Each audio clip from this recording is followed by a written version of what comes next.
اللہ تبارک و تعالیٰ نے قرآن مجید فرقان حمید کے اندر برے دلوں کا ذکر کیا، زن آلود دلوں کا ذکر کیا، گناہ آلود دلوں کا ذکر کیا، ٹیڑھے دلوں کا ذکر کیا، نہ سوچنے والے دلوں کا ذکر کیا، مہر لگے ہوئے دلوں کا ذکر کیا، اندھے دلوں کا، نابینا دلوں کا ذکر کیا، بہرے کانوں کے ساتھ ان کے نابینا دلوں کا ذکر کیا، ایمان سے محرومی والے دلوں کا ذکر کیا، متکبر دلوں کا اللہ نے قرآن میں ذکر کر کے واضح کر دیا کہ یہ برے دل ہیں، اچھے دلوں کا ذکر کیا، دانشمند دلوں کا ذکر کیا،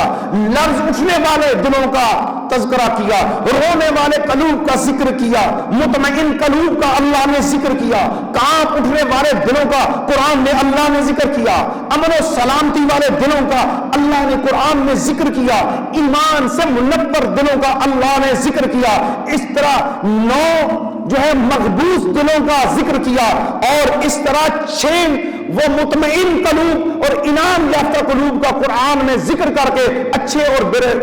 قلوب کے ذریعے اچھے اور برے انسانوں کی تمیز کو واضح کر کے بتا دیا۔